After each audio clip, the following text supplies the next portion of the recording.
Salut les gars, aujourd'hui je vais vous expliquer comment résoudre le problème de cette application qui ne peut pas être installée car son intégrité n'a pas pu être vérifiée. Si vous utilisez un iPhone ou un iPad et que vous rencontrez ce type de problème, vous êtes confronté à un message contextuel indiquant que cette application ne peut pas être installée, son intégrité n'a pas pu être vérifiée. Voyons donc comment résoudre le problème. Tout d'abord, vous devez vous assurer que vous êtes connecté à une connexion réseau stable et puissante.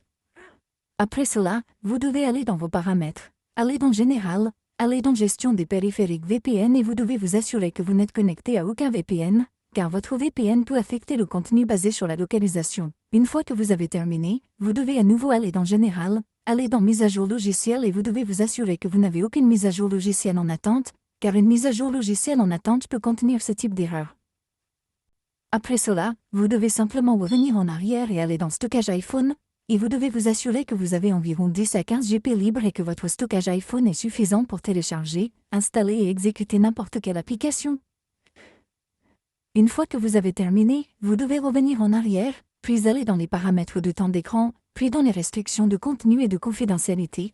Assurez-vous d'avoir désactivé toutes les restrictions. Si vous trouvez cette option activée, vous devez d'abord la désactiver, puis revenir en arrière.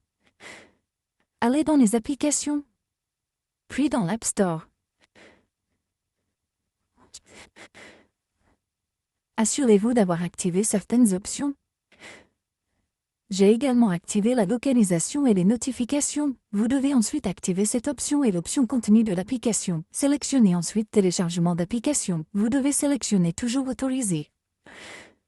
Revenez en arrière. Sélectionnez l'option Recommandations personnalisées et sélectionnez Effacer les données utilisateurs de l'application. Sélectionnez à nouveau cette option. Ainsi, s'il y a un problème ou un bug dans votre App Store, il sera corrigé à cette étape. Vous devez ensuite revenir en arrière où vous devez utiliser le navigateur Safari. Cliquez à nouveau ici. Une fois que vous avez trouvé votre Safari, sélectionnez-le, puis recherchez l'option Effacer l'historique et les données du site web. Sélectionnez-la à nouveau, sélectionnez Effacer l'historique. Ainsi, s'il y a un bug dans vos navigateurs SAR, il sera corrigé à cette étape, et après cela, vous devez réessayer. Il se peut que votre problème soit résolu ou que tout ne fonctionne pas pour vous. Vous avez donc une méthode simple, vous devez réinitialiser ou effectuer une réinitialisation matérielle de votre téléphone. Vous pouvez donc le faire rapidement. Appuyez sur le bouton d'augmentation du volume, puis sur le bouton de diminution du volume. Appuyez ensuite sur le bouton d'alimentation et maintenez-le enfoncé. Attendez que l'écran de votre téléphone devienne complètement noir. Essayons donc ceci.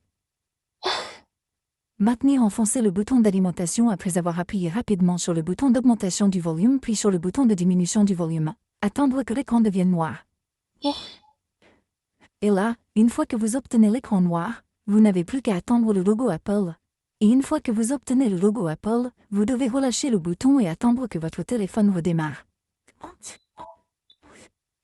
Donc, une fois que votre téléphone a redémarré, vous devez le déverrouiller, puis vérifier si votre problème a été résolu ou non, car la réinitialisation matérielle peut résoudre vos problèmes sur votre iPhone ou si vous rencontrez toujours les mêmes problèmes. Vous devez ouvrir vos paramètres ici. Allez dans Général ici et voilà la dernière option. Vous devez aller dans Transfert réinitialiser l'iPhone. Sélectionnez Réinitialiser. Sélectionnez Réinitialiser tous les paramètres ici. Vérifiez-vous. Et puis vous n'aurez plus qu'à continuer ce processus.